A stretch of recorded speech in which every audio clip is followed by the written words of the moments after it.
3 muertos y 22 heridos dejó el choque de esta mañana en la vía que une Guayas con Santa Elena. Ahí, en los últimos 2 años, los siniestros de tránsito se han triplicado, entre otras causas, por la inhabilitación de los radares de velocidad.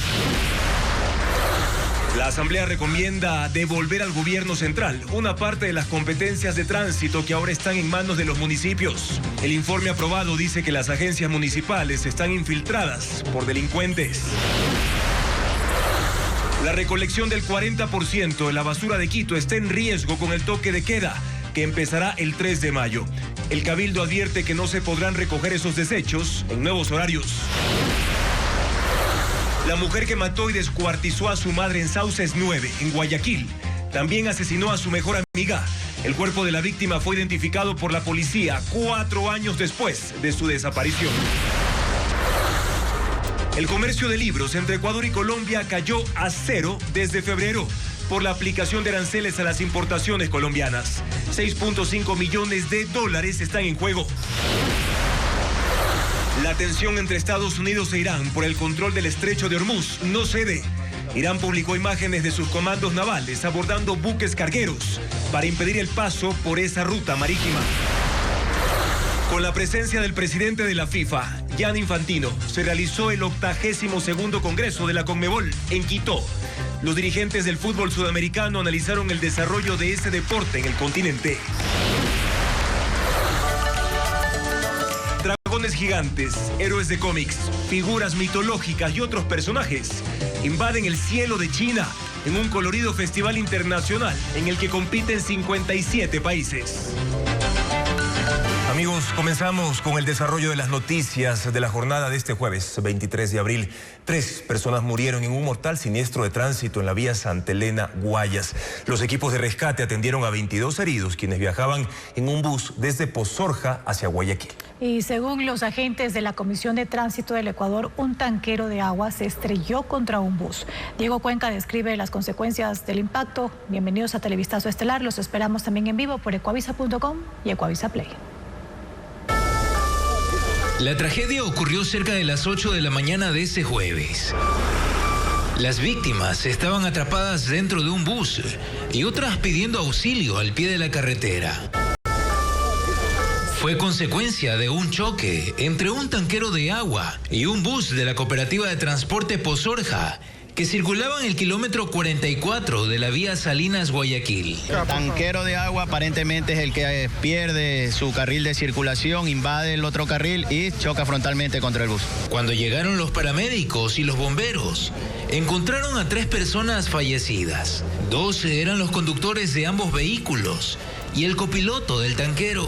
28 personas fueron rescatadas del bus, entre ellas Luis Mite, quien viajaba de Pozorja hacia Guayaquil para su diálisis. Y el carro de acá del tanquero se atravesó y hubo el impacto. De ahí pues ya no nos acordamos porque todos se asustaron allí. Medio golpeado sí, pero no es que sea demasiado. Entre los 22 heridos está Aline Fonguillo, quien viajaba con sus padres y sus 2 hijas, porque hoy es el día de su graduación de la carrera de Comercio Exterior.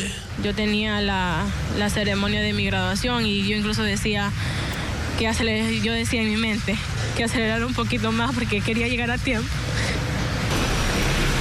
El siniestro paralizó el tránsito en la vía Salinas-Guayaquil, donde miles de vehículos tuvieron que pasar horas detenidos, formando largas filas mientras esperaban que las autoridades atiendan la emergencia. Cerca del mediodía, la carretera fue parcialmente habilitada. Y siguiendo con este tema, nos vamos a comunicar ahora en vivo con Estefanía Arias, quien está precisamente en los exteriores de una casa de salud del norte de Guayaquil. Estefanía, ¿tienes la actualización del estado de los 22 heridos por este siniestro de tránsito? ¿Qué tal, Juan Carlos? Amigos, buenas noches. Una tragedia sin duda que enluta acá a la ciudad. Y bueno, lo que se sabe hasta ahora es que sí, precisamente son 22 heridos. Su pronóstico es reservado debido a la gravedad de heridas en algunos de ellos. Pero recordemos que de estos 22 heridos, 15 fueron trasladados a distintas casas de salud. Entre ellas una es precisamente el Hospital del IES acá en Ceibos, en el norte de Guayaquil, pero otros fueron llevados como a la clínica Clínica Proaño, al Hospital Guasmo Sur, al Hospital Abel Gilbert y también al Teodoro Maldonado Carbo, que esto precisamente también queda en el sur de Guayaquil. Lo que se conoce también es que algunos de los heridos fueron atendidos en el lugar del siniestro, esto en el kilómetro 44 de la vía a la costa. Ahí fueron atendidos porque sus heridas no eran tan graves, de acuerdo a lo que dicen algunos paramédicos, y fueron dados de alta. Estos son más o menos unas 7 personas las que fueron atendidas de estos 22 en total de heridos que dejó este siniestro de tránsito acá en la vía a la costa. Estefanía, sabemos, como lo vimos en el reportaje anterior, que el tanquero habría invadido el carril contrario, pero ¿cuáles son las principales razones para que se generen este tipo de accidentes de tránsito de tal magnitud en que incluso fallecen personas?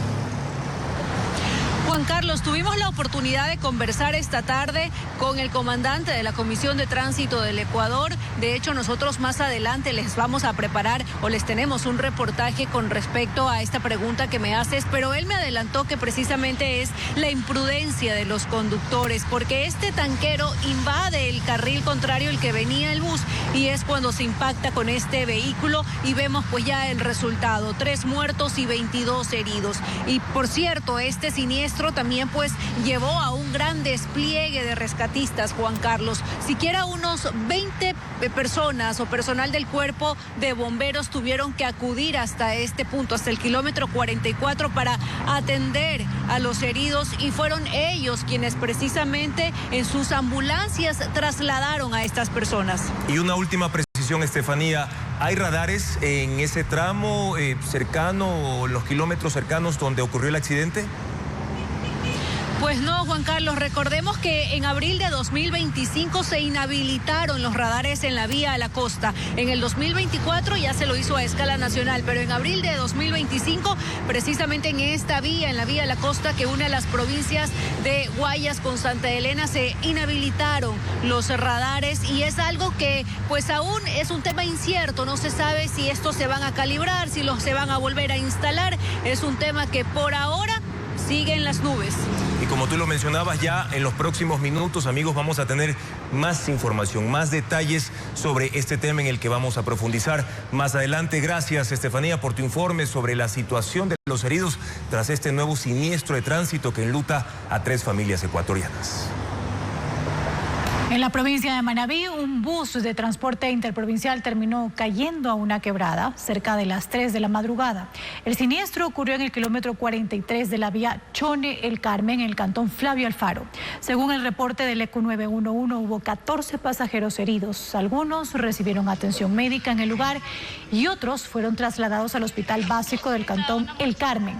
El vehículo cubría la ruta Manta-Quito.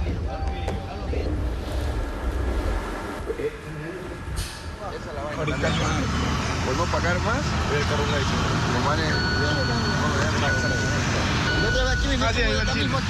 La Asamblea Nacional recomienda devolver al gobierno central una parte de las competencias de tránsito que ahora están en manos de los municipios. Por ejemplo, el sistema de matriculación. Patricio Díaz explica que el Pleno Legislativo ya aprobó un informe que devela además la infiltración de los grupos de delincuencia organizada en agencias municipales.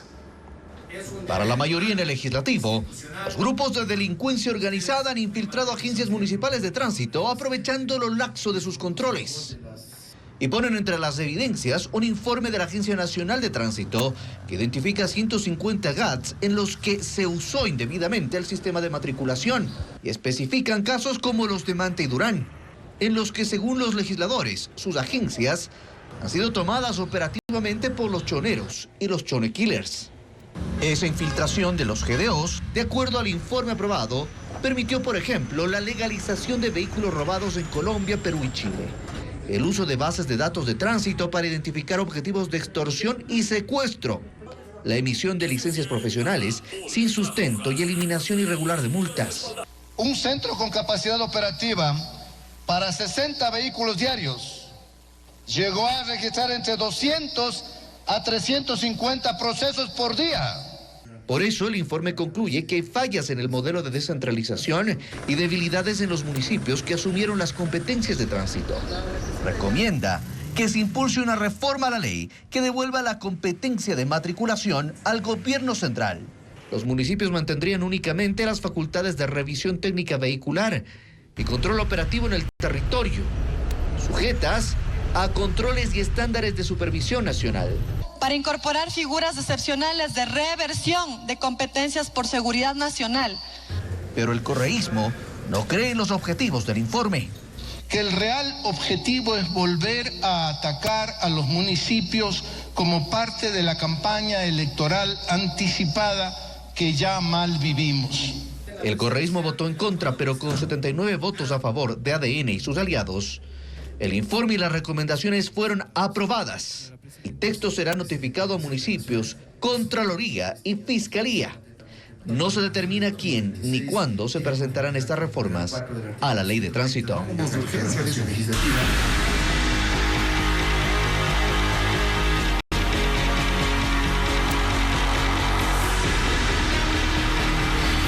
Toque de queda, política o seguridad.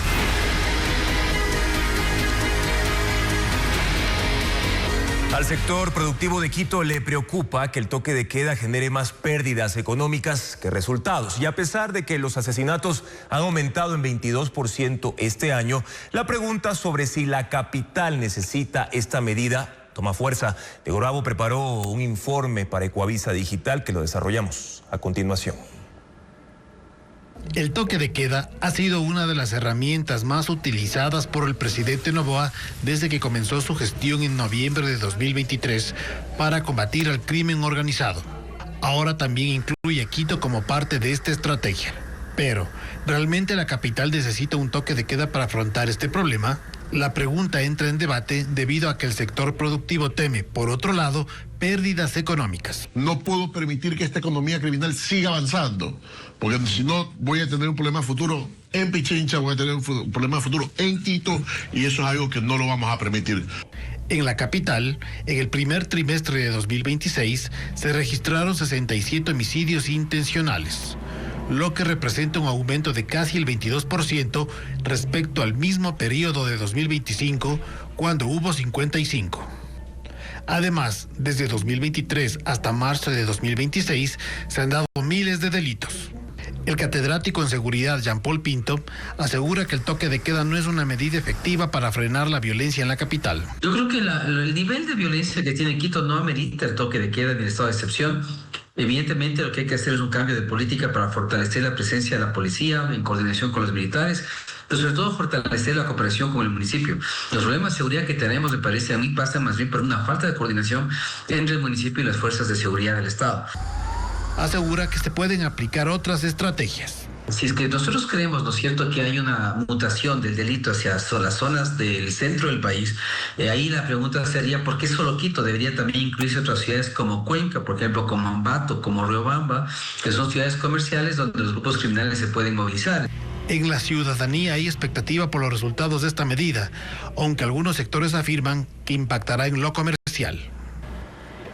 Y en este contexto, las autoridades del gobierno han anunciado que a través del toque de queda desmantelarán grupos criminales identificados en Quito, donde operan bandas adscritas a los lobos y pequeñas facciones de los tiguerones y ñetas. En la siguiente nota les mostramos cuál es el mapa criminal de la capital. En Pichincha no se escucha de masacres como en Guayas, Los Ríos y otras provincias con altos índices de violencia. Pero los grupos criminales están organizados y operan por sectores. En Quito, las autoridades han identificado a los lobos como la banda criminal con mayor dominio territorial. En la práctica, los grupos tradicionales han tomado su nombre y por ende son varios los cabecillas. Por ejemplo, en el distrito Manuela Sáenz, que comprende las zonas del centro como San Juan, Ichimbía, La Libertad, Centro Histórico, Puengasí, opera la mafia Colón Pico. Más al sur, en el distrito Eloy Alfaro, que abarca la zona desde Chilibulo, La Magdalena y Chimbacalle, hasta La Mena, Solanda y La Argelia, opera la mafia de alias Invisible y alias R, alias del Mocho de los Lobos. También están los Tiguerones, los Nietas y los Picas. En el distrito Quitumbe, que va desde Chillogallo hasta Turubamba, están las facciones de Gordo Paul y Gordo Lucho, adheridos a los Lobos. En el norte, en el distrito Calderón, opera el grupo de alias Fuerte y la R, de los Lobos, y pequeñas facciones de tiguerones. En la Delicia, desde el condado hasta el Comité del Pueblo, Colón Pico, de los Lobos y los Nietas. Eugenio Espejo, desde la Kennedy y San Isidro del Inca, hasta la Mariscal, alias del Mocho, de los Lobos. Esa organización también tiene hegemonía en los valles y mitad del mundo. Varios de los cabecillas ya están presos, pero quedan al mando miembros del círculo familiar y hombres de confianza, a los que también perfila la policía para su detención. Y ahora les contamos que el alcalde de Guayaquil, Aquiles Álvarez, está más lejos de recuperar su libertad. Este jueves un tribunal del Guayas le negó la apelación a la prisión preventiva por el proceso de incumplimiento de decisión de autoridad competente tras retirarse el grillete electrónico. Fabiola Santana detalla la situación del alcalde. La revocatoria de la prisión en el caso Goleada significó un paso en el intento del alcalde de Guayaquil, Aquiles Álvarez, de salir de la cárcel del Encuentro. Sin embargo, este jueves retrocedió otro, porque la Sala Penal de la Corte de Guayas rechazó su apelación y ratificó la orden de encarcelamiento por retirarse el grillete electrónico. El abogado de Álvarez trató de justificar que no hay riesgo de fuga porque él había asistido a todas las presentaciones en la fiscalía y a las audiencias, mientras que la fiscal Lisset Barragán alegó que el retiro del grillete evidenció su intento de evadir a la justicia. Por eso, según ella, medidas alternativas no garantizarán su comparecencia al proceso. Ahora la defensa de Álvarez dice que en este caso podría ir por una caución, es decir, salir bajo fianza. Aún así, le queda la prisión del caso AAA, cuyo juicio se reinstalará el 30 de mayo. Paralelamente, este jueves, el portal Primicias publicó detalles del informe de la Unidad de Análisis Financiero UAFE en el caso Goleada, que señala ingresos no declarados de los hermanos Álvarez entre 2020 y 2024. 800,000 en las cuentas del alcalde y 620,000 en la de sus hermanos. También menciona a empresas de los Álvarez de las que vinieron sus ingresos y un llamativo incremento de las ganancias.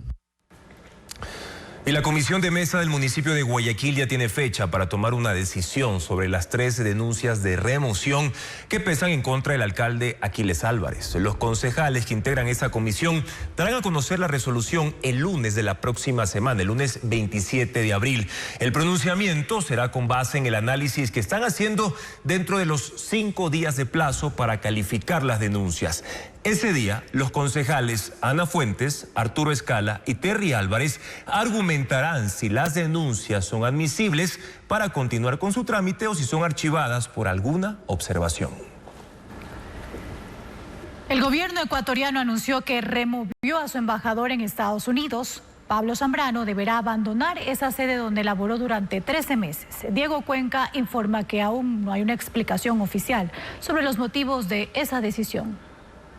Sí, señor presidente, En marzo del año pasado, Pablo Zambrano fue designado como embajador de Ecuador en Estados Unidos, pero 13 meses después se tendrá que abandonar esa sede diplomática. Su salida la dio a conocer el presidente Daniel Noboa en un decreto en el que agradece los servicios prestados por el señor Pablo Agustín Zambrano Albuja y dar por terminadas sus funciones como embajador extraordinario y plenipotenciario de la República de Ecuador ante los Estados Unidos. Hasta el momento, el presidente Noboa no revela quién será el reemplazo en esa sede diplomática. Zambrano fue presidente de la Federación de Cámaras de Industrias del Ecuador antes de ocupar el cargo diplomático. Las relaciones de Ecuador con Estados Unidos son sólidas y atraviesan un buen momento, tanto que el presidente Noboa ha sido invitado a reuniones oficiales con el presidente Trump, además de que ambos países han firmado acuerdos en materia comercial y de seguridad. La afinidad política entre Trump y Noboa les ha permitido concretar operaciones militares contra el narcotráfico en territorio ecuatoriano, como parte del Escudo de las Américas, una alianza contra el crimen organizado en Latinoamérica. Se mantiene la tensión entre Estados Unidos e Irán por el control del estrecho de Hormuz. La fuerza militar de ambos países ha publicado imágenes de la incautación de barcos cargueros, impidiéndoles el paso por esa ruta marítima. Además, hoy el presidente Donald Trump ordenó hundir cualquier embarcación que intente colocar minas navales en el estrecho de Hormuz. Veamos. Medios estatales iraníes difundieron imágenes de comandos navales abordando buques cargueros en el estrecho de Hormuz. El video muestra una pequeña embarcación con bandera iraní navegando en alta mar y aproximándose a un carguero, mientras hombres armados cubiertos con pasamontañas abordan el buque MSC Francesca e ingresan. Otra secuencia capta una segunda embarcación en la zona y en una acción similar, milicianos abordaron el carguero Epaminondas, forzando el acceso al puente de mando. La Guardia Revolucionaria de Irán incautó estos 2 buques y atacó un tercero, un día después de que el presidente de Estados Unidos, Donald Trump, extendiera el cese al fuego. Este jueves, Trump ordenó destruir cualquier embarcación que coloque minas en el estrecho de Hormuz, mientras mantiene el bloqueo naval sobre puertos iraníes. Las conversaciones previstas en Pakistán fueron canceladas y la situación continúa deteriorándose, con repercusiones directas en el transporte marítimo y el mercado global. Hoy el director ejecutivo de la Agencia Internacional de Energía, Fatih Birol, advirtió que el mundo enfrenta la mayor crisis energética de la historia. Continuamos con más. Una nueva regulación del Ministerio de Educación ya no contempla faltas estudiantiles como el uso de celulares y otros dispositivos en clases sin autorización. Tampoco se sanciona el contacto físico, producto de relaciones sentimentales entre los estudiantes. La normativa emitida la semana pasada permite a los rectores aplicar directamente sanciones en otros casos. Diego Puente con más detalles. El Ministerio de Educación cambió la normativa para aplicar medidas socioeducativas o disciplinarias a los estudiantes de instituciones fiscales, particulares, fiscomisionales y municipales. La norma anterior, en vigencia desde el 2023, fue reemplazada por un acuerdo ministerial del 16 de abril firmado por la ministra Gilda Alcíbar. Hay 2 cambios fundamentales. El primero, que se eliminan algunas faltas y sus respectivas sanciones. Por ejemplo, ya no consta como una conducta estudiantil problemática el uso de dispositivos electrónicos como celulares, tabletas o computadoras sin permiso de los docentes y en actividades ajenas a clases. Tampoco tener contacto físico producto de manifestaciones de afecto consensuadas entre estudiantes o emitir comentarios o apodos sobre otros miembros de la comunidad educativa. Según fuentes del Ministerio de Educación, cada institución deberá resolver los inconvenientes que pudieran generarse por estos aspectos según lo que hayan definido dentro de sus códigos de convivencia. El otro cambio de fondo es que los rectores de las instituciones educativas podrán actuar y sancionar directamente frente a conflictos que antes eran resueltos dentro de mecanismos alternos de resolución. Por ejemplo, cometer deshonestidad académica, como copiar una tarea, usar notas no autorizadas en una evaluación y presentar trabajos de internet sin citas. También cuando se altera la paz.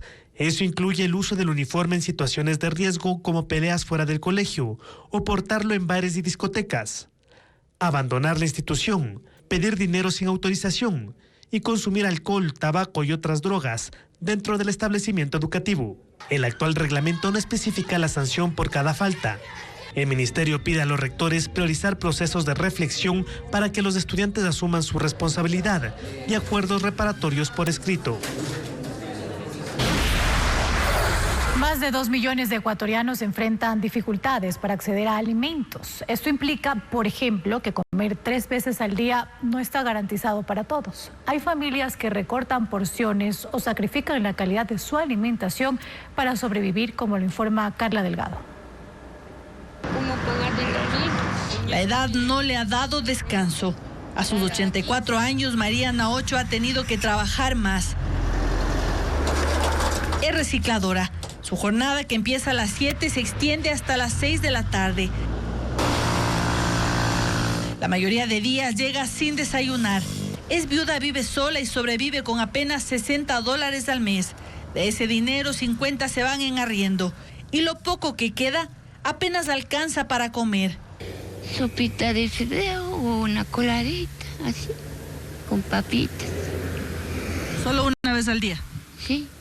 Comer proteína es un lujo que se permite una vez cada 15 días, aunque eso tampoco está garantizado. María es parte de los 2.8 millones de ecuatorianos que enfrentan dificultades para acceder a comida según el Programa Mundial de Alimentos. Esto representa cerca del 16% de la población.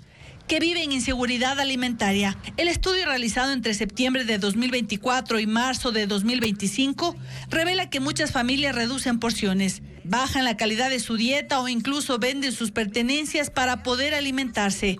Factores como la pobreza, la falta de servicios básicos, la desnutrición infantil y los efectos de eventos climáticos extremos han agravado la situación. La inseguridad, porque si miramos dónde se concentran más estas personas que están en una fase 3, quiere decir de crisis, son ecuatorianos que viven en la zona de la costa. Guayas, Esmeraldas, Los Ríos, El Oro y Santo Domingo. Sostiene que Ecuador es uno de los pocos países en Sudamérica en que el gobierno ha transparentado las cifras, lo que les ha permitido implementar estrategias conjuntas. Han impulsado programas como la alimentación escolar, que beneficia a 85,000 niños y sus familias. Invierten $13 millones anuales. Dice que el reto sigue siendo estructural: garantizar acceso real y sostenido de alimentos para los más vulnerables. Sopita de cebada. Pese al conflicto en el Medio Oriente, el riesgo país de Ecuador se mantiene a la baja y llegó a 404 puntos, el índice más bajo de los últimos 11 años. Una situación que da cuenta de la estabilidad en cuanto a la percepción que tienen los mercados internacionales de la capacidad y voluntad de pago del país en sus obligaciones. Pero, ¿qué cambio para que ese indicador tan volátil hoy pueda lucir estable? Lenín Artieda con la respuesta en el siguiente informe. El 9 de abril de 2025, el riesgo país de Ecuador marcó 1.908 puntos. 12 meses después, con una guerra en Medio Oriente que encareció el petróleo y puso nerviosos a los mercados globales, el mismo indicador se ubica hoy en 404 puntos. Es el registro más bajo de los últimos 11 años y esa diferencia no es un accidente.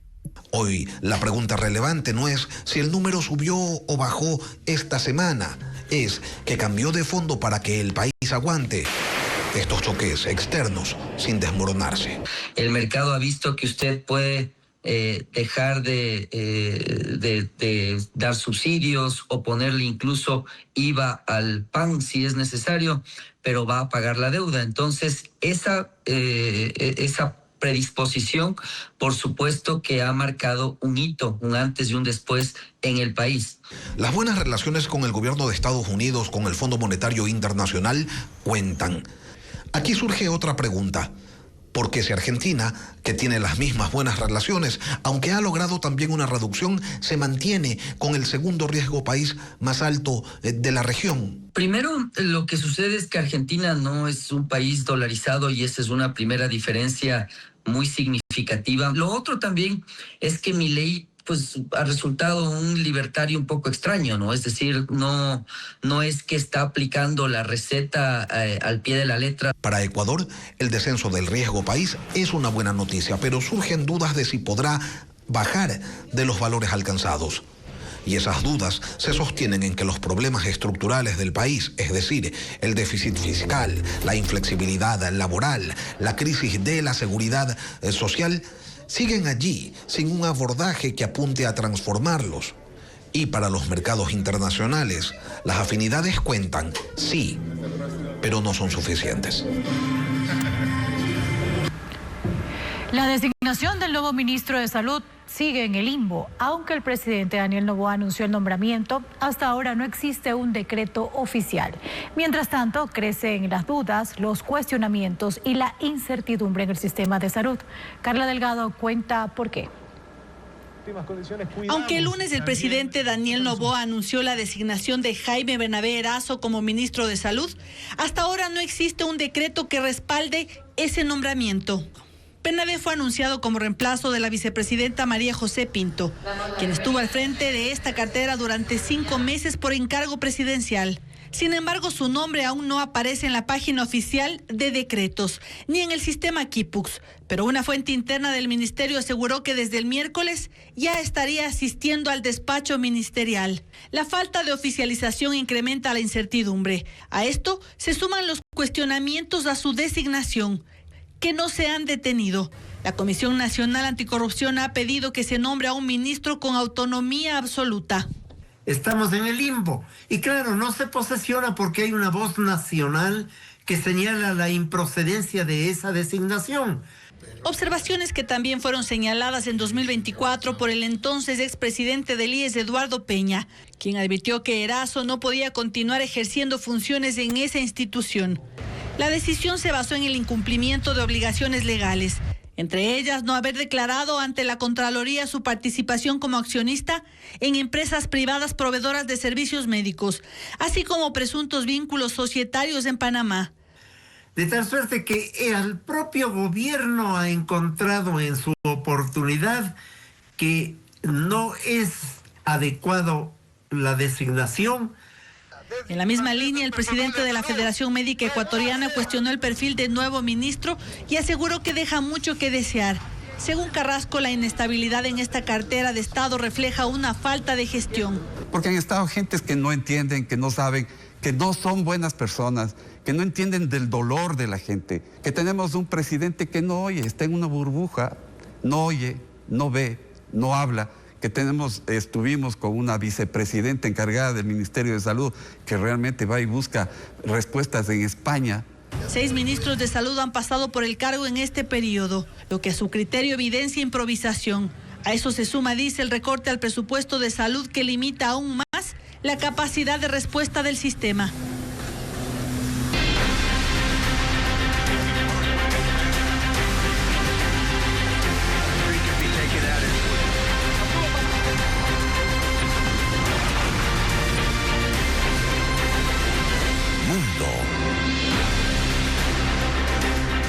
El presidente de Estados Unidos, Donald Trump, negó una vez más que dentro de sus planes conste el uso de un arma nuclear contra Irán. El mandatario dijo que no las necesitan porque ya han aniquilado por completo a las fuerzas iraníes de forma convencional y agregó que nadie debería usarlas. Trump ha tenido que aclarar el tema varias veces luego de que surgieran temores ante la posibilidad del uso de armas nucleares en la guerra de Medio Oriente tras su amenaza de desaparecer a toda la civilización iraní. El exiliado príncipe iraní Reza Pahlavi, que está de visita en Berlín, fue interceptado por un individuo que le roció un líquido en la espalda cuando iba por la calle acompañado de guardaespaldas. El incidente no pasó a mayores. Pahlavi fue resguardado y el atacante detenido. El príncipe exiliado está de gira en Europa buscando apoyos para una transición del poder a un régimen democrático en Irán, al tiempo que se mantiene el conflicto armado con los Estados Unidos. El presidente de Ucrania, Volodymyr Zelensky, advierte que el país se está quedando sin recursos para enfrentar las acciones militares de Rusia. Está previsto que este jueves cierre una negociación con la Unión Europea para desbloquear un fondo de $90.000 millones. Zelensky ha dicho que el mundo no puede esperar a que termine la guerra en Irán para volver a poner los ojos en Ucrania. En paralelo, durante una conferencia del Foro de Seguridad en Kiev, el príncipe Harry de Inglaterra intervino para pedir a Vladimir Putin que ponga fin a la invasión que comenzó en febrero de 2022. El Papa León XIV ya culminó este jueves una gira de 11 días por 4 países africanos. Ha estado en Argelia, donde la población de católicos es de apenas el 1% ante una mayoría casi absoluta de musulmanes. Y también en Guinea Ecuatorial, donde son más del 70%. Ahí ha puesto fin a su viaje apostólico con misas, discursos y otros mensajes en español. Gracias por estar aquí. Vamos a seguir celebrando. La iglesia necesita el entusiasmo de todos vosotros. Guinea Ecuatorial es el único estado soberano de África cuyo idioma oficial es el español. Tiene una mayoría de católicos que supera el 70% de la población y la media de edad es de 20 años. De ahí que el Papa León XIV ha dirigido su mensaje especialmente a los jóvenes. Es el legado luminoso y arduo de que vosotros, queridos jóvenes, estáis llamados a ser en la fe el fundamento de su futuro, del futuro de esta tierra. El futuro es vuestro.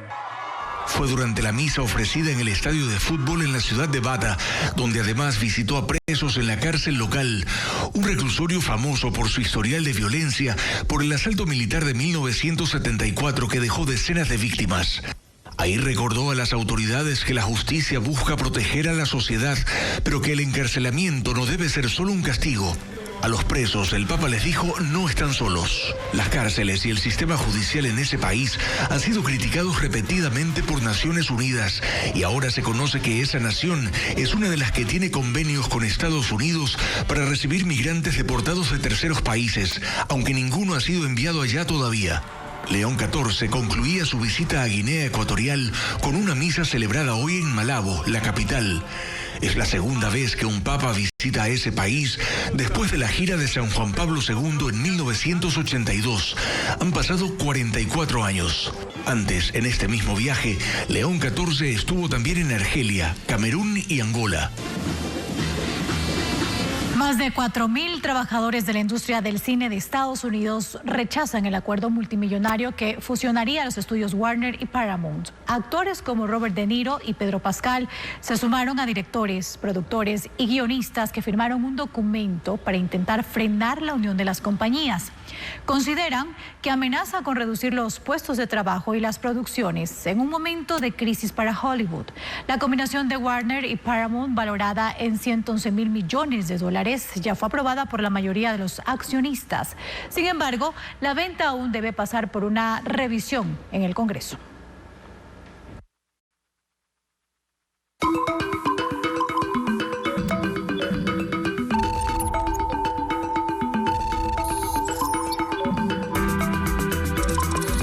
El radar digital llega gracias a GS4 Max, full híbrido como tú.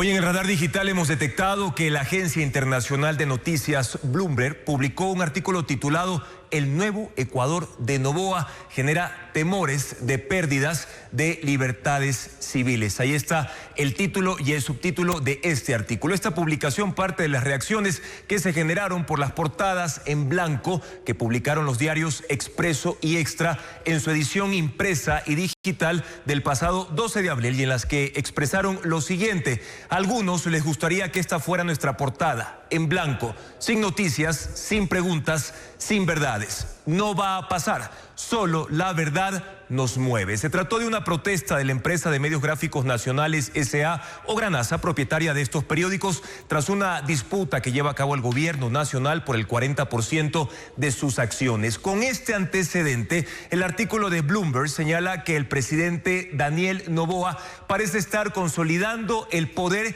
de un modo que está provocando un creciente malestar en la sociedad civil. Una semana son los partidos políticos, la siguiente los tribunales, ahora son los medios de comunicación, cita esta publicación. Y en ese contexto, el artículo expresa también que las recientes acciones contra los jueces y los medios de comunicación recuerdan a la década de mandato de Correa, cuando se hizo con el control de los tribunales y demandó al diario El Universo por difamación. Incluso Bloomberg cita a Freedom House, una organización estadounidense de defensa de la democracia, que en su informe 2026, publicado el mes pasado, precisa que Ecuador retrocedió en el tema de democracia de libre a parcialmente libre. También incluye lo ocurrido con el Consejo Nacional Electoral y su decisión en una sesión extraordinaria de adelantar las elecciones seccionales para noviembre de este año por razones climáticas, como por ejemplo una eventual llegada del fenómeno del Niño al país prevista para finales de 2026, lo que podría afectar a ciertas organizaciones políticas y beneficiar a otras. Además, el artículo menciona lo sucedido con Aquiles Álvarez, alcalde de Guayaquil, quien permanece encarcelado en una prisión de máxima seguridad. Hablamos de la cárcel del Encuentro, antes de ser juzgado por presunto contrabando de combustible. Pero para conocer más de esta publicación de Bloomberg, amigos, sobre la situación de la democracia en el Ecuador, pueden ingresar a nuestra página web ecuavisa.com. El artículo, por cierto, también se refiere a las alertas de la relatora especial de la ONU sobre independencia judicial y también de la organización Human Rights Watch. Ahí tienen el código QR, pueden abrir la cámara de su teléfono celular para escanearlo e irán directamente a esta nota de ecuavisa.com. Siempre bienvenidos a la información actualizada en nuestras plataformas digitales.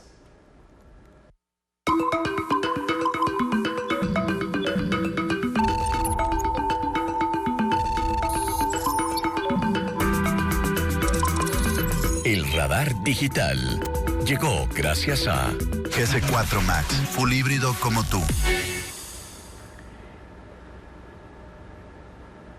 Y varias obras musicales del repertorio clásico europeo brillarán en 2 recitales en Quito y Guayaquil. En la Perla del Pacífico, la Sinfónica de la ciudad ofrecerá un repertorio romántico, mientras que en Quito la Sinfónica Nacional rendirá homenaje a Chopin. Diana León con más de la agenda cultural.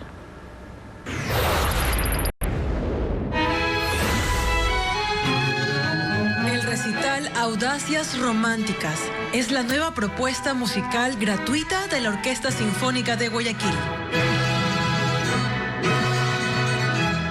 El concierto, bajo la dirección de Íñigo Pirfano, apuesta por el romanticismo con melodías de compositores europeos como Franz Schubert, Georges Bizet y Weber. El viernes 24 de abril a las 7 de la noche en el Teatro Centro Cívico de Guayaquil.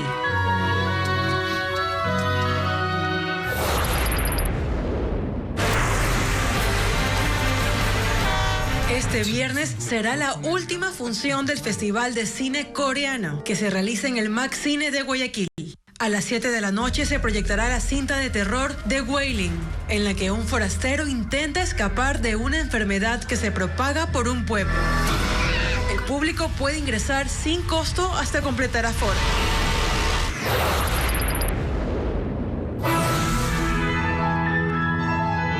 La Orquesta Sinfónica Nacional recibe este viernes en Quito al pianista bielorruso Andrei Ponochevny para un recital en homenaje a Chopin. Entre otras melodías, interpretarán el concierto para piano número 1 de Chopin, que transmite la nostalgia y tristeza del compositor al abandonar su país natal, Polonia. La presentación será a las 8 de la noche en Casa de la Música de la capital.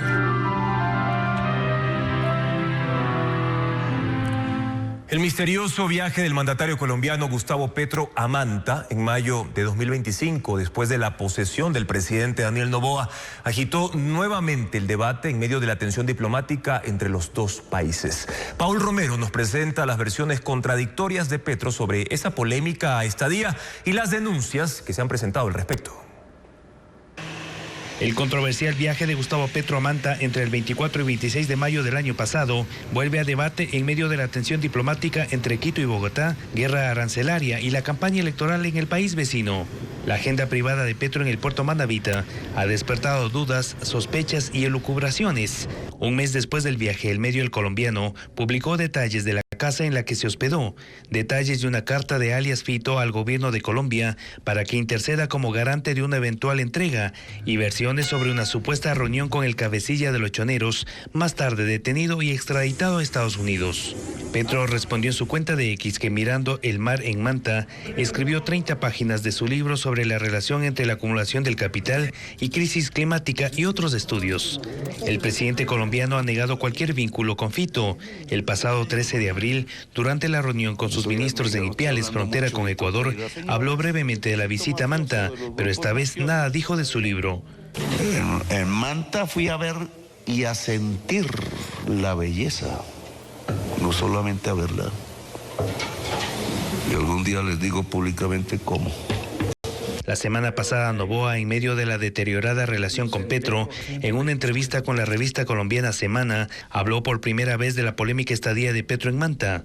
Se fue a Manta y se fue a meter en una casa 3 días supuestamente a escribir un libro, pero casas y caletas que son los dueños de esas están relacionados directa o indirectamente con el narcotráfico. Se reunió con miembros de la Revolución Ciudadana y algunos de esos miembros de la Revolución Ciudadana tienen nexos con Fito. Este martes Petro negó nuevamente vínculo alguno con Fito. Y entonces, ¿cómo hace que ese es mi socio? Porque fui a Manta y entonces la cabal de una vez dice, ¿y con qué permiso del Senado fue usted a Manta? Pues con el permiso que me dio para ir a la posesión del señor Noboa. Según el ministro del Interior, John Reinberg, Petro se encerró 3 días en la casa en la que se hospedó en Manta. Montgomery Sánchez, ex asambleísta de El Oro, fue atacado a tiros en los exteriores del estadio de la parroquia El Cambio en Machala mientras recogía a un familiar. El político ahora permanece en una casa de salud con pronóstico reservado. Un ataque armado dejó gravemente herido al ex asambleísta de El Oro, Montgomery Sánchez Ordóñez, quien recibió un disparo en el cuello y otro en la espalda la tarde de este jueves. El hecho ocurrió cuando el ex legislador llegaba al estadio Alberto Pino de la parroquia El Cambio en Machala para retirar a un familiar que participaba en un campeonato deportivo. En ese momento, sujetos armados interceptaron su vehículo y abrieron fuego. Instantes en que la víctima ya salía del lugar para dirigirse a su vehículo, fue interceptado por dos ciudadanos quienes realizaron varios disparos y posteriormente huyeron del lugar. Tras el ataque armado, Sánchez fue trasladado a una casa de salud donde permanece con pronóstico reservado. Según testigos, un policía de civil que se encontraba en el lugar reaccionó al ataque, lo que provocó un cruce de disparos y evitó que los agresores concretaran el crimen. La intensidad de la balacera generó pánico entre los moradores. Sánchez Ordóñez, quien además es hijo del exprefecto Montgomery Sánchez Reyes, es presidente del movimiento regional MARE y fue asambleísta por la provincia de El Oro durante el periodo de 2013 al 2017. Casi 4 años pasaron para determinar que el cuerpo hallado en una maleta abandonada en 2022 corresponde a Jennifer Banguera, amiga de Andreina Lamota, quien cumple una sentencia por el asesinato de su madre. Según el ministro del Interior, John Reinberg, Lamota también es la responsable del crimen de Jennifer Banguera, como lo informa Luis Alfredo Zúñiga. En julio de 2022, la policía halló una maleta negra abandonada en Sauces 9, norte de Guayaquil. Dentro había un cuerpo sin vida. Que la embalaron, incluso habían puesto una sustancia para evitar llamar la atención de la descomposición. Durante casi 4 años permaneció como NN, es decir, sin identificar, pero este miércoles el caso tomó un giro. Información policial a la que accedió Ecuavisa.com confirmó que ese es el cadáver al que hizo referencia el ministro del Interior, John Reinberg, en su cuenta de X, y que finalmente fue identificado como Jennifer Juliana Banguera, reportada como desaparecida desde enero del 2022. Reinberg señaló que las pericias establecieron la compatibilidad genética, que se trató de una muerte violenta, y responsabilizó directamente a Andreina Lamota Solís, quien era su amiga y que está detenida en la cárcel La Roca por descuartizar a Marta Solís, su madre, dentro de su vivienda ubicada en Sauces 9, norte de Guayaquil, en octubre del 2025. En ambos casos, según Reinberg, hubo violencia extrema. Fue precisamente el asesinato de Marta Solís lo que reactivó el caso de Jennifer Banguera, porque en aquel octubre se encontró en el domicilio una tarjeta de crédito y una computadora que pertenecían a Jennifer. Eso levantó sospechas sobre Andreina Lamota, además porque la maleta hallada en 2022 con el cuerpo de Jennifer fue abandonada cerca de ese mismo domicilio. Esos y otros elementos fueron analizados según la información policial a la que accedió Ecuavisa para vincular directamente a Andreina Lamota. La familia de Jennifer Banguera ha optado por no pronunciarse. Lo que sí señalaron a Televistazo en octubre de 2025 fue que su hija solía quedarse a dormir en el domicilio de Andreina Lamota y que en principio retiraron la denuncia de desaparición por mensajes que les llegaron del celular de Jennifer. Ella me dijo que no la busquen porque ella estaba bien y que por el momento pues ella no quería regresar a su casa. Pero tras conocer que Andreina usó inteligencia artificial para fingir la voz de su madre y despistar a la policía, volvieron a poner la denuncia el 25 de octubre de 2025. La policía trata de ubicar a 2 delincuentes que robaron a los clientes de un local de comida en el norte de Quito. Carlos Luis Carrillo con las imágenes y los testimonios de este nuevo hecho delictivo en la capital. Las imágenes se viralizaron en las redes sociales. Los asaltantes ingresaron armados a este restaurante en el norte de Quito y en cuestión de segundos los despojaron de sus pertenencias.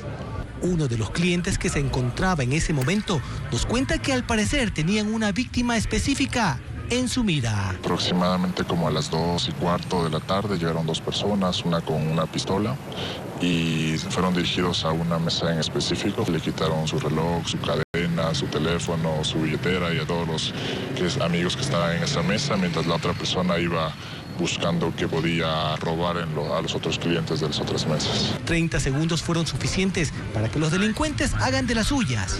Fueron a lo más fácil, que fueron a los clientes.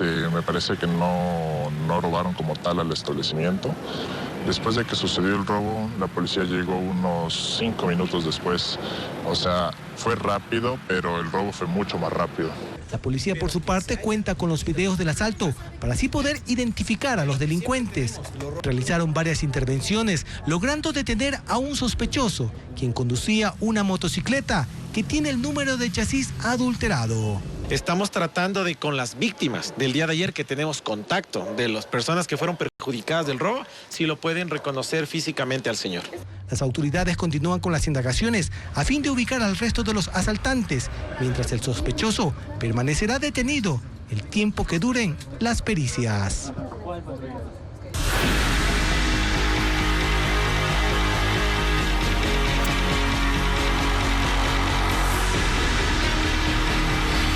Toque de queda, política o seguridad.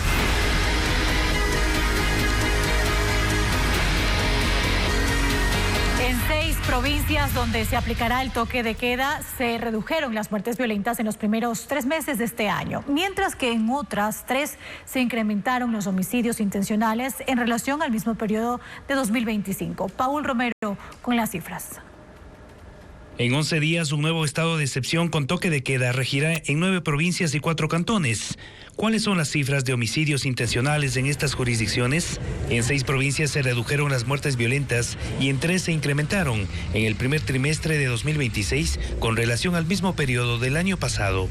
En Guayas, en 2026 hubo 932 homicidios, en 2025 1.238, hubo una reducción de 306. En El Oro, 274 frente a 166 en 2025, se incrementó 108 casos. En Los Ríos, 256 homicidios frente a 292 del año pasado, la reducción es de 36 casos. En Manabí, 243. El año pasado, 276. También hubo una reducción de 33 casos. En Pichincha, 80 homicidios. En 2025, 61. El incremento es de 19 muertes violentas. En Esmeralda, 68 casos. El año pasado, 103. La reducción es de 35. En Santa Elena, 42. Frente a 61 de 2025. 19 casos menos. En Santo Domingo de los Áchilas, 19 en 2026 y 18 homicidios en 2025, un incremento de un caso. En Sucumbíos, 32. El año pasado hubo 40, la reducción es de 8. En los 4 cantones que también entrará en vigencia el toque de queda, las cifras demuestran diferencias. En los 3 primeros meses de este año en la Troncal, en la provincia de Cañar, hubo 25 homicidios. En los cantones Las Naves y Echandía de Bolívar, 3 casos. Y la Maná Cotopaxi no registra homicidios en el primer trimestre del año. Según el gobierno, en estas provincias y cantones, el bloque de seguridad realizará operaciones específicas contra grupos armados organizados. En Quito, las autoridades replanifican las rutas de recolección de basura durante el toque de queda dispuesto por el gobierno nacional desde el próximo 3 al 18 de mayo. Nos enlazamos ahora con Paul Romero para conocer cómo se va a ejecutar el manejo de desechos y que no se repita el panorama de Guayaquil durante el anterior toque de queda. Paul, cuéntanos entonces cuál es el plan. Sí, esta es una preocupación. ¿Qué tal, Juan Carlos? Buenas noches, que existe en la capital de la República. Recordemos que hasta ahora ya se han pronunciado con preocupación, por supuesto, y observaciones del sector hotelero, empresarial, además también el sector de bares, discotecas, y ahora, por supuesto, un tema importante que es la recolección de basura en la capital de la República. El 40%, según los datos de la Secretaría de Ambiente, de los desechos se recolectan a partir de las 7, 8 de la noche hasta las 3 de la mañana y un segundo grupo a partir de las 3 de la mañana hasta las 7, es decir, directamente se afectaría en este caso la recolección de basura en la capital de la República, que es un tema sin duda importante. Nos acompaña Santiago Sandoval, que es el secretario de Ambiente del municipio de Quito, y la consulta es directa. ¿Va a existir problemas? ¿Se va a suspender o no la recolección de desechos y basura durante este anunciado toque de queda? Hola, muy buenas noches. Bueno, preocupados la verdad por este anuncio que hizo la ministra de Gobierno el día de hoy, pero prácticamente todo el contingente municipal también haciendo el análisis necesario para que podamos cubrir sin ningún problema la recolección de residuos durante los turnos nocturnos, ¿no? En este caso la afectación viene desde el periodo de las 7 a las 3 de la mañana y de las 3 a las 11 de la mañana que se hacen en este sentido. Los turnos de la mañana y tarde estarían blindados, pero obviamente estamos buscando que se pueda facilitar todos los salvoconductos tal cual se lo hizo en pandemia, por ejemplo, para evitar, digamos, algún tipo de afectación a la prestación del servicio de recolección y transferencia hacia el relleno sanitario. ¿Pero existe alguna coordinación directa? ¿Han dicho algo las autoridades del gobierno? Porque este es un tema sin duda sensible aquí en la capital y por supuesto también en todas las provincias en donde va a regir el toque de queda. Por supuesto, es muy sensible. Imagínense que quedarnos con toneladas de basura durante la noche. El 40% de residuos de recolección, del total de recolección de residuos, se lo hacen en este periodo nocturno. Entonces, para nosotros es muy importante poder llegar a tener los salvoconductos, que prácticamente no estamos diciendo el toque de queda está mal. Por favor, háganlo en el caso de considerar la parte de seguridad, pero sí faciliten a las primeras líneas, que es en este caso las operaciones de recolección de residuos, para no tener afectaciones de salud o problemas sanitarios de la población. Juan Carlos, sí. Tú tienes una inquietud. Correcto, adelante. Sí. El secretario de Ambiente está hablando de salvoconductos, pero las autoridades del gobierno han sido enfáticas en señalar que no se van a entregar esos permisos, incluso para servicios como la recolección de basura. ¿Qué le garantiza entonces al funcionario, a Santiago, al secretario de Ambiente, que sí van a tener por parte de las autoridades del gobierno estos documentos, estos salvoconductos, para que se lleve a cabo la recolección de manera regular? Al no existir los salvoconductos, ¿qué garantía existe de que el servicio no se va a suspender? Es la consulta de Juan Carlos. Nuestra administración ha sido siempre muy seria en este sentido.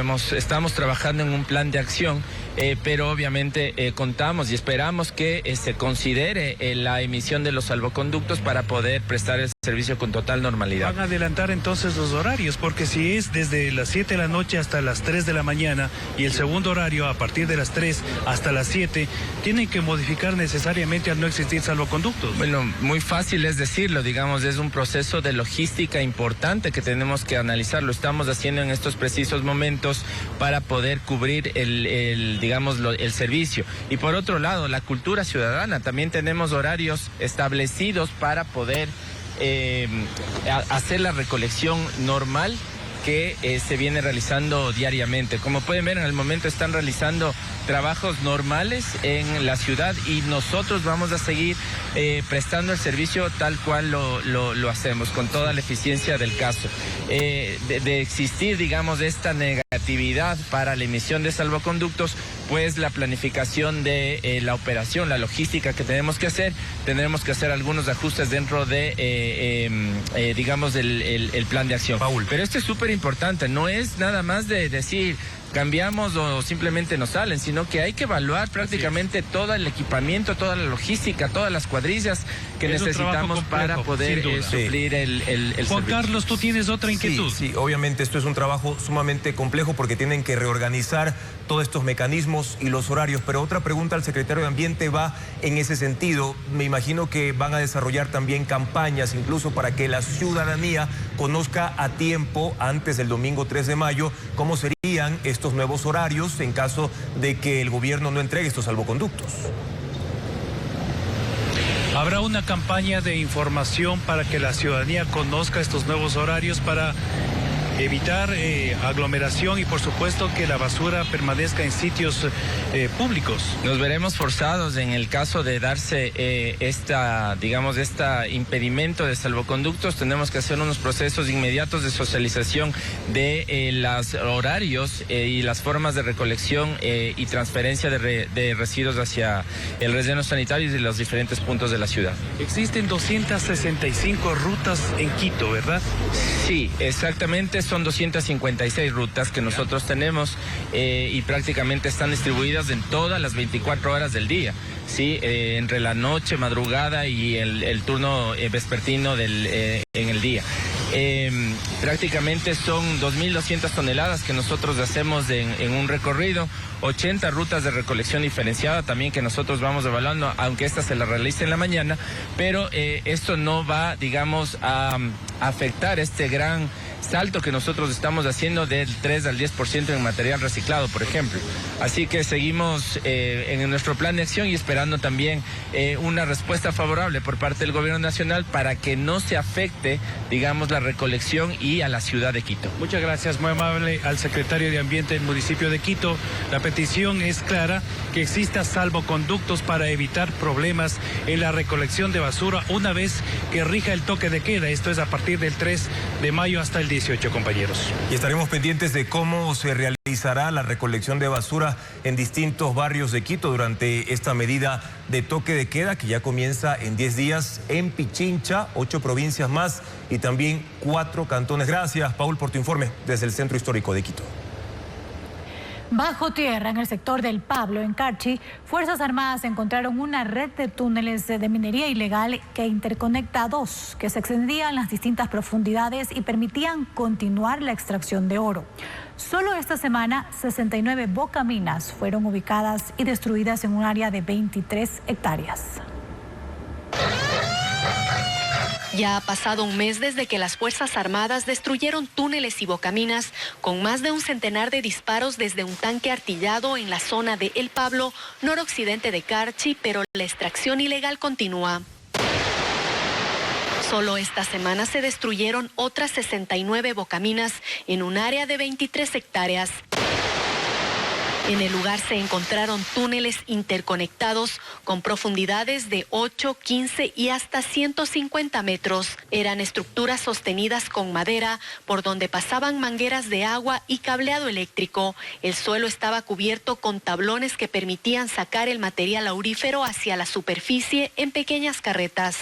Mientras el túnel sea más profundo, van a tener opciones de trabajar más gente, porque hay un túnel principal y aparecen túneles paralelos o unas Y que conducen a otra área, porque lo que trata el minero es de cubrir donde va la veta. Un rastreo previo a la operación reveló que los mineros ilegales perforaron y conectaron sus túneles con los de una concesión legal cercana para seguir la veta de extracción, es decir, la franja donde se concentran los minerales.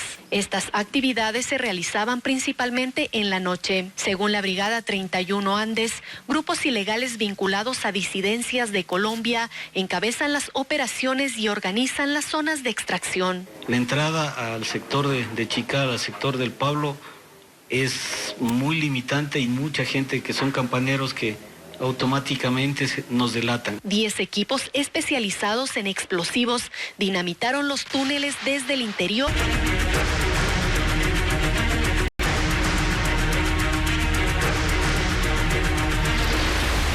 Judicatura. Cambios de fondo. El Consejo de Participación Ciudadana elegirá este viernes al nuevo presidente del Consejo de la Judicatura. Los 3 postulantes reconocen un déficit de la confianza ciudadana en la función judicial y proponen la transparencia, la lucha contra la corrupción y la independencia judicial como mecanismos para recuperarla. Son las horas decisivas para el Consejo de Participación Ciudadana, que analiza lo expuesto por los 3 postulantes al cargo de presidente del Consejo de la Judicatura, para tomar su decisión final este viernes. Los 3 reconocen un déficit de confianza en la función judicial y proponen luchar contra la corrupción. La jueza nacional Mercedes Caicedo apunta a incorporar veedurías ciudadanas en los procesos disciplinarios para que no sea un mecanismo de presión. Si lo transparentamos, entonces la ciudadanía puede revisar la información y decidir a quién le cree. Porque en ocasiones lo que hace la administración disciplinaria del Consejo de la Judicatura no es un control, sino una cacería de brujas. El jurista Ramón Echáiz también propone que los expedientes disciplinarios sean electrónicos, auditar el sistema y crear un mecanismo de trazabilidad. La jueza de Pichincha, Paquita Chiluisa, quiere auditar el sistema de sorteo de causas e implementar un control ético y patrimonial. Para garantizar estabilidad y calidad en la carrera judicial, Caicedo prometió retomar los concursos hasta 2032. El primero, el de jueces nacionales, que debería terminar en febrero de 2027, año en que la Corte quedaría únicamente con 4 jueces titulares y 6 conjueces. Chiluisa, en cambio, explicó que el país requiere 2.442 jueces, pero solo hay 1.769, y que 51 jueces con baja carga procesal podrían ser reubicados. El déficit total es de 670 jueces, a los cuales hay que sumar las vacantes que se produzcan por el proceso de jubilación. En temas de presupuesto, Mercedes Caicedo redondeó en $200 millones lo que la justicia requiere, y de eso el 62% para modernización tecnológica y de infraestructura. Chiluisa propone mejorar la autogestión con recaudación de rubros como tasas por servicios notariales, multas judiciales y administrativas y arriendos. Echáiz, en cambio, cree que el gobierno debe cumplir con las asignaciones a la función judicial y que de llegar al cargo solicitará informes actualizados sobre la ejecución presupuestaria. Estas acciones se tomarán dentro de los primeros 30 días de gestión con el propósito de conocer justamente la situación actual en que se encuentra el Consejo de la Judicatura.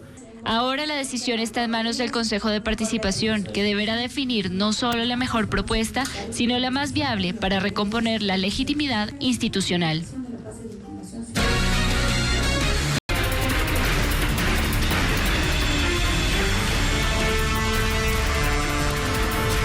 Amigos, hace pocos minutos el presidente de la República, Daniel Noboa, emitió el decreto ejecutivo 366 que regula el sistema de rehabilitación social. Esa normativa de 131 páginas elimina la resolución del servicio de atención a personas adultas privadas de su libertad que estaba vigente desde el año 2020. Ahora, entre los cambios propuestos por el mandatario constan los siguientes: la obligación de instalar inhibidores de señal interrumpidos en todas las cárceles y que las visitas a los reos sean grabadas. Además, se prohíbe el uso de dinero en efectivo en los centros carcelarios y se establece que el Estado no asumirá el costo total de los grilletes. Estas son algunas de las disposiciones principales, reiteramos, de este nuevo decreto.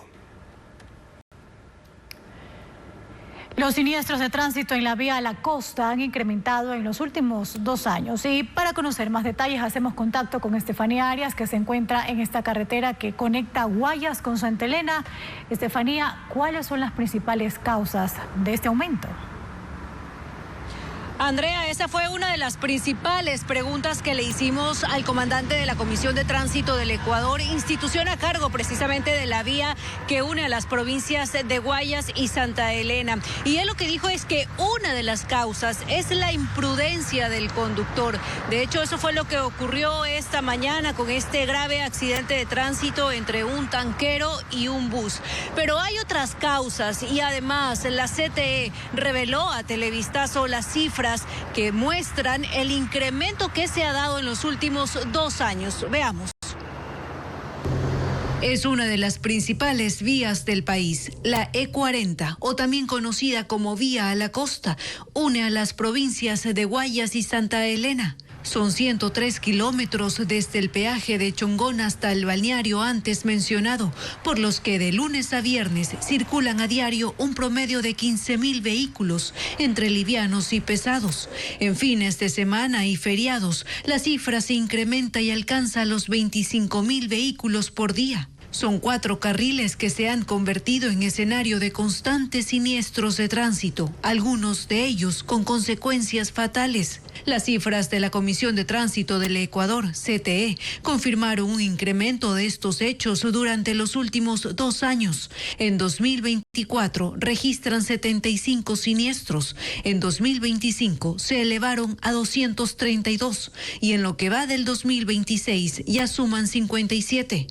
¿Qué está pasando en esta vía? Se produce muchas veces por la imprudencia, muchas veces por las condiciones técnicas del vehículo o muchas veces pues los conductores por el cansancio, pierden vía y se estrellan. Un hecho que ha sumado al incremento de accidentes es la inhabilitación de los radares de velocidad, una medida tomada por el Ministerio de Infraestructura y Transporte en el 2025. Sin embargo, Flores explica que no es lo único, que ocurre algo más grave. La circulación de vehículos pesados ha ido en aumento porque por esta vía se llega al puerto de aguas profundas de Pozorja. Si antes circulaban 150 vehículos entre buses, tanqueros y trailers, hoy son 1.500 diarios. Se incrementó la carga vehicular de vehículos pesados, extrapesados, al puerto. Y también, pues, tenemos consecuencia del retiro de los radares. Por lo que han tenido que intensificar los operativos de control y duplicar la presencia de agentes en esta vía. Pasaron de 32 a 64 uniformados hace un mes. Estefanía, ahora sí ya estamos escuchando por parte del funcionario que tanto el flujo de estos vehículos más el retiro de radares ha elevado el número de siniestros. ¿Qué medidas entonces se tomarán para poder controlar o evitar los accidentes en la vía? Pues bien, Andrea, ya escuchábamos a la autoridad que una pues fue el precisamente duplicar el número de agentes de tránsito a lo largo de esta vía a la costa. Pero ellos también explicaron ya fuera de cámara que también van a intensificar estos operativos de control y sobre todo van a retomar los operativos enfocados a que estos vehículos estén en perfecto estado y también que los documentos de los conductores estén en regla, porque recordemos que todo esto va de la mano. La imprudencia del conductor también va de la mano a que tenga en regla sus documentos y por supuesto su vehículo en buen estado. Y según los expertos, tal vez se ha establecido cuál es el horario en el que se producen más los siniestros de tránsito en esta zona. Mira, es bastante, digámoslo así, inusual, pero ellos dicen que la mayoría ocurren en la mañana porque recordemos que en la mañana bastantes personas viajan a los distintos balnearios de la provincia de Santa Elena, pero también ocurren en la noche porque hay tramos de esta vía que son bastante oscuros y esto por supuesto pues no ayuda al conductor a no ver bien qué es lo que sucede, quién está delante de él o quién lo va a rebasar y esto es lo que han dicho los expertos, porque recordemos que esta es una vía de 4 carriles donde los carros, vehículos livianos van a 100 kilómetros por hora, mientras que los pesados están establecidos entre 70 y 90 kilómetros por hora. Bueno, el exceso de velocidad y también la imprudencia siguen siendo las principales causas de siniestro de tránsito, bueno, no solo en esta vía, sino a escala nacional. Estefanía, gracias por tu reporte. Tras 4 años de reclamos y una disputa legal, el municipio de Ambato habilitó en su sitio web el sistema para devolver el dinero cobrado por el 9º fotorradar, un dispositivo que operó entre los años 2020 y 2022 en el sector del terremoto a la salida suroriental de la ciudad. Ese radar generó 15.400 sanciones, pero su instalación fue cuestionada porque se encontraba en una vía cuya competencia correspondía al Ministerio de Transporte y no a la municipalidad, es decir, fuera de la jurisdicción autorizada. Ahora la administración local ha destinado $2.5 millones para poder ejecutar la devolución a los afectados. Un deslizamiento en un tramo de la vía Cumandá-Payatanga mantiene interrumpida una de las conexiones clave entre la sierra y la costa, dejando decenas de vehículos detenidos en el camino. La situación genera pérdidas económicas para conductores y productores quienes buscan alternativas de paso. Ángel Pilatuña con el reporte de la situación. Alrededor de 100 metros de carretera quedaron cubiertos de tierra por un deslizamiento en el kilómetro 95 en el sector Cruz de Hueso en la vía Cumandá-Payatanga. El paso permanece interrumpido desde hace más de 40 horas desde la tarde del martes. Decenas de camiones quedaron varados a lo largo de 2 kilómetros en esta ruta clave que conecta Chimborazo con Guayas. Algunos conductores buscaron refugio en gasolineras, otros permanecen a un costado de la vía a la espera de una apertura. Aquí sin bañarse, sin comer muchas veces, sí, porque no hay. Retornar implica volver hasta Riobamba en un recorrido de hasta 7 horas. Salir por Guaranda y avanzar hasta Guayaquil. 250 de combustible. ¿Y ahora? El doble. El bloqueo complica el traslado de productos perecibles como legumbres y helados. Para evitar más pérdidas, los transportistas mantienen encendidos los vehículos y así sostienen los sistemas de refrigeración. Los agricultores también buscan salidas por trochas. Productores de papa, cebolla, pepino y balanceado para aves cargan sacos para llevarlos hacia Bucay, en Guayas. Toca sacarnos del aire, como usted puede ver. Pasajeros que viajan entre la costa y la sierra realizan transbordos. Amanda Sandoya, junto a su esposo, caminó varias horas para continuar su viaje hacia Riobamba. Transbordo desde Bucay hasta acá. Y ahí vuelta a meternos por una subida, una pendiente que nos tocó, claro, más de 7 horas ya. Desde las 6 de la mañana que salimos de Machala. En la zona operan 2 excavadoras y 16 volquetas para retirar el material acumulado. Mientras avanzan las labores, las autoridades recomiendan utilizar rutas alternas como la Lausí, Xutla Troncal y Guaranda Babahoyo. Se prevé que la vía quede habilitada la mañana del viernes.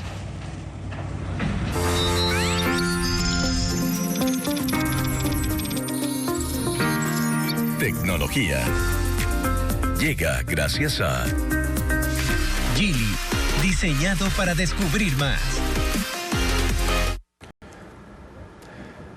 Miles de personas arriesgan su vida cada día en tareas extremas como prevenir desastres o apagar incendios. Para evitar estas emergencias, fabricantes chinos ahora apuestan por robots equipados con detectores magnéticos, inteligencia artificial e incluso brazos mecánicos capaces de completar estos trabajos. Jorge Luis Vaquerizo con las imágenes de esta tecnología.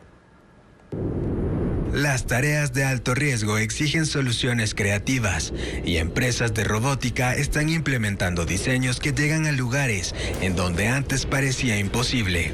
Uno de ellos es un robot impulsado por inteligencia artificial, equipado con 2 brazos mecánicos y un sistema magnético que le permite trepar paredes. Esta máquina podría reemplazar a los humanos en tareas peligrosas, como soldadura en lugares difíciles, detección de fallas en estructuras o limpieza de óxido en tanques de productos químicos, tanto en barcos como en instalaciones energéticas. Tras superar más de 100.000 horas de entrenamiento, el robot puede funcionar sin interrupciones gracias a un cable que lo alimenta directamente, evitando limitaciones de una batería. La misma empresa desarrolló un modelo de inspección terrestre, un modelo con un brazo robusto y flexible de 6 ejes, capaz de actuar en escenarios de alto peligro como incendios o fugas de gases tóxicos, realizando acciones precisas como apagar interruptores o cerrar válvulas. Y bajo el mar, el primer robot de inspección de cables submarinos ya opera oficialmente. Su sistema de 8 propulsores, 4 para descender y 4 para regresar a la superficie, le permiten trabajar en aguas profundas para proteger redes de energía y comunicación. Este robot submarino tiene integrado un sonar, detección electromagnética y pinzas mecánicas. La máquina puede inspeccionar cables a hasta 300 metros de profundidad sin necesidad de un operador, identificando desgastes o fracturas, incluso cuando los cables están enterrados en el lecho marino. Según sus fabricantes, su eficiencia es hasta 10 veces mayor que las inspecciones tradicionales cuando se trabaja en conjunto con una embarcación no tripulada en la superficie. Estos equipos prometen operar con alta precisión en lugares de difícil acceso.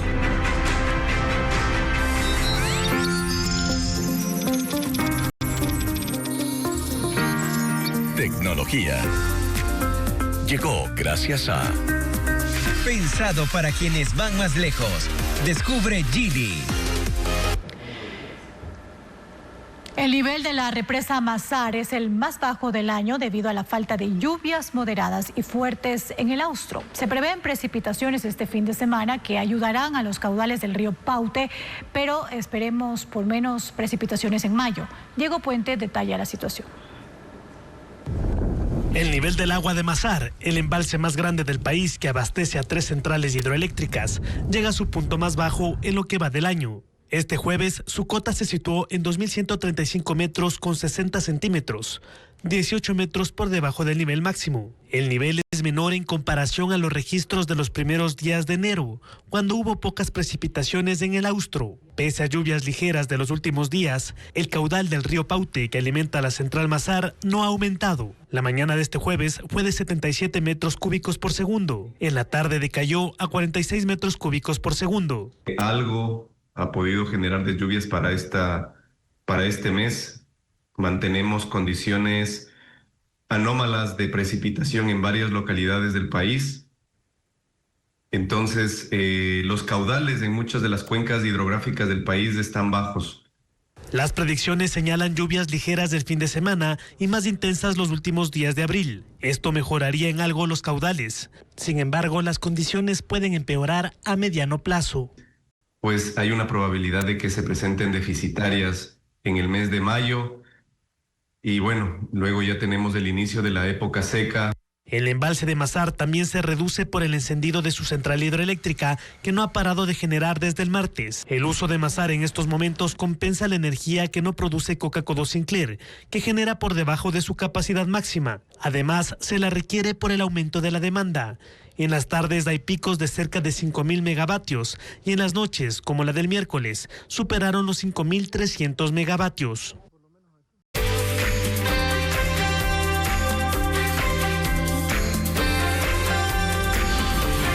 Día del Libro. A fomentar la lectura.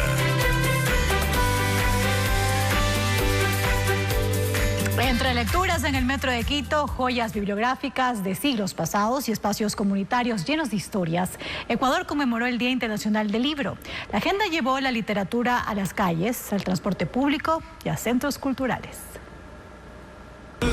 Cientos de separadores de libros amanecieron colgados en los trenes del metro de Quito, con ecuatorianismos y frases icónicas de autores nacionales. Fue la sorpresa en el Día del Libro para miles de pasajeros que en su rutina diaria se encontraron con la lectura viajando junto a ellos. La propuesta se complementó con la participación de guías educativos que impulsaron dinámicas interactivas como preguntas, juegos y lecturas en voz alta. Conocer qué significa decir guagua, qué significa la expresión de achachay, aquello cuando decimos chulla vida y que es muy de la ciudad y muy de los quiteños. Entonces la intención es que podamos acercarnos y fomentar este sentido de pertenencia. Las joyas bibliográficas más antiguas y difíciles de encontrar también salieron a la luz este día en una exhibición especial de la librería anticuaria Renacer. El lugar, especializado desde hace más de 30 años en libros raros, curiosos y antiguos, presentó al público una selección de sus piezas más valiosas.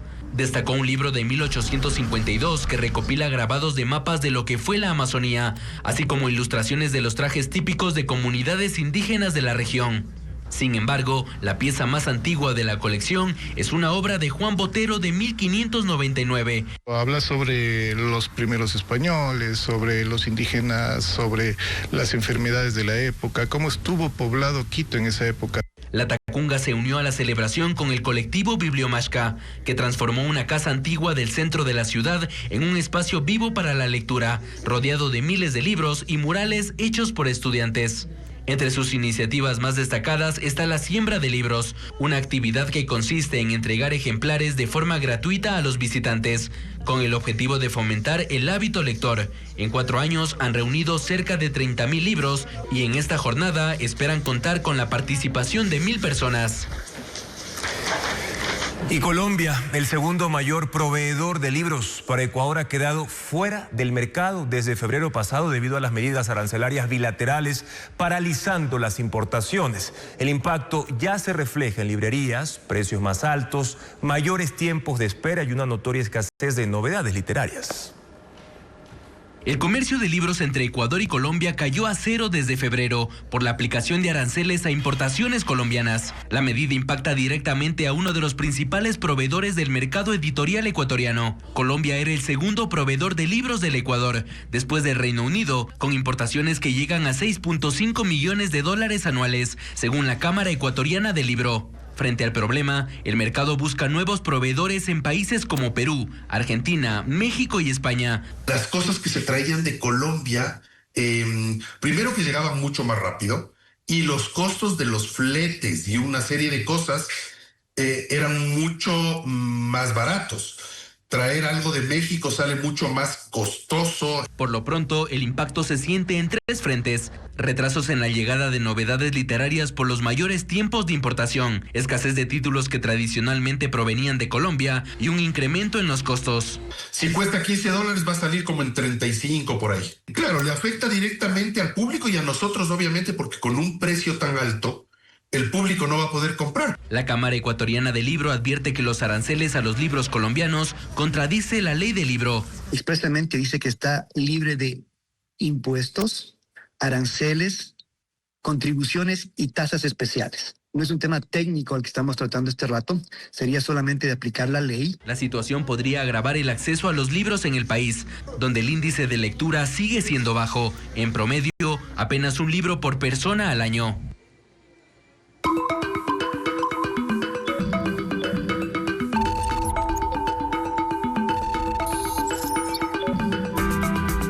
El radar digital llega gracias a NetLife.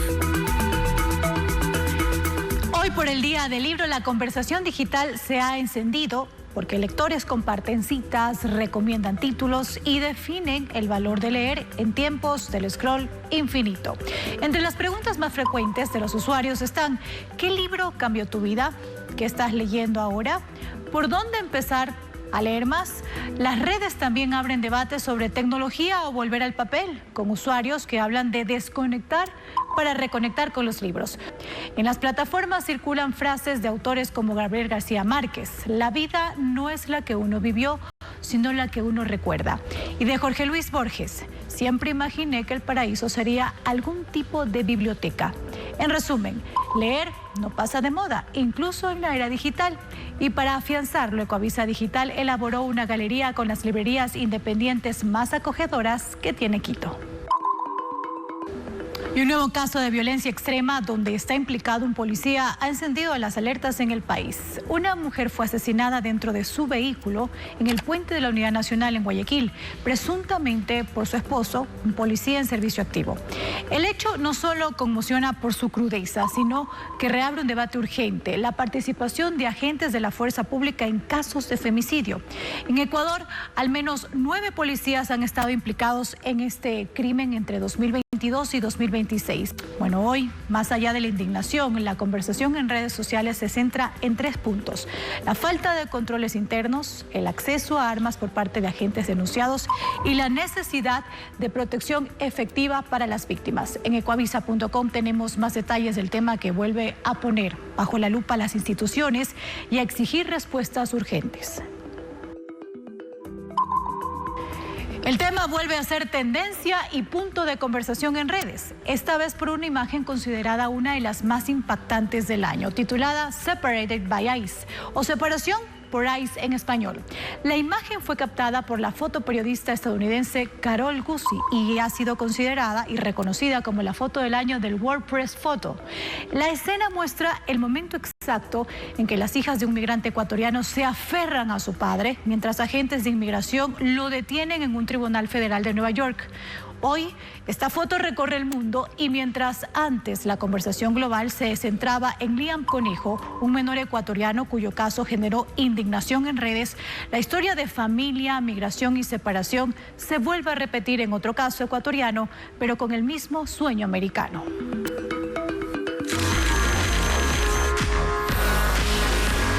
En la alfombra roja es auspiciado por Extreme.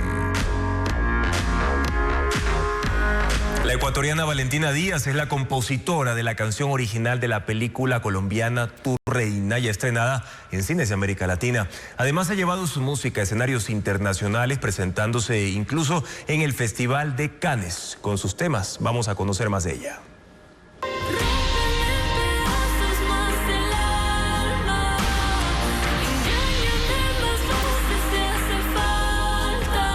Con una interpretación potente y una letra que refleja la esencia de la película colombiana Tu Reina, la ecuatoriana Valentina Díaz escribió el tema principal para este estreno. La película habla sobre una protagonista trans que viene maltratada, nunca fue aceptada del todo dentro de la sociedad, dentro de su familia, y entonces lo que yo quería que expresara la canción era justo ese sentimiento como de dolor, de sufrimiento, pero al mismo tiempo de empoderamiento. Aquí yo soy tu reina. El filme, dirigido por Lucho Velasco, está ambientado en el Carnaval de Barranquilla. La obra aborda temas como la resiliencia, la identidad y el amor. En este contexto, la composición de Valentina aporta profundidad emocional a la narrativa, reforzando la sensibilidad de la historia y conectando al espectador.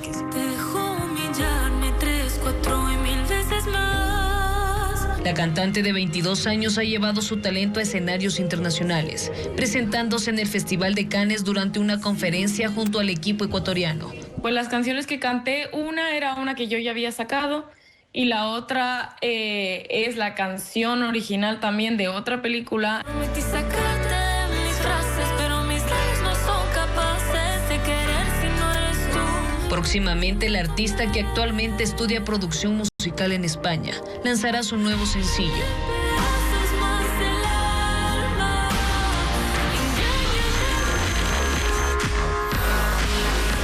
En la alfombra roja fue auspiciado por Extreme.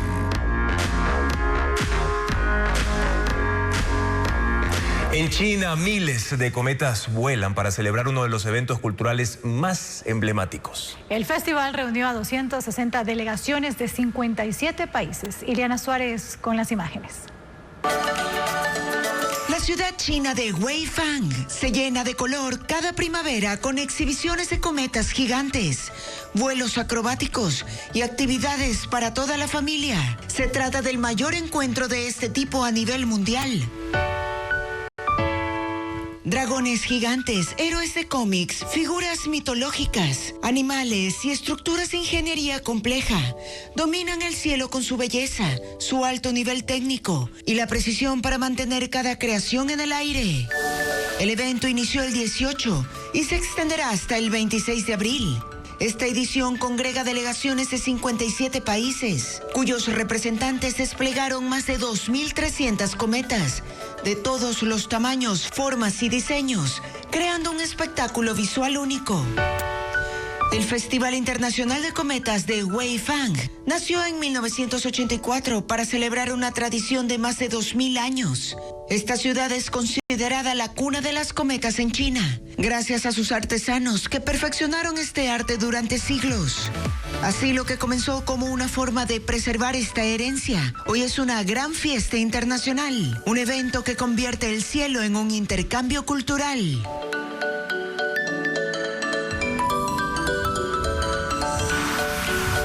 Bueno, así llegamos a la parte final de nuestra entrega informativa. Gracias, como siempre, por su sintonía, amigos. Mañana los invitados a contacto directo son Roberto Aspiazu, el expresidente ejecutivo de la Cámara de Energía del Ecuador, para analizar el desafío del nuevo ministro de Energía.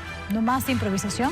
Además, Paula Torres, la atleta ecuatoriana quien ganó la medalla de oro en el Mundial de Marcha. Amigos, siguen las noticias a toda hora en ecuavisa.com. Siempre información verificada con el sello de Televistazo. Buenas noches.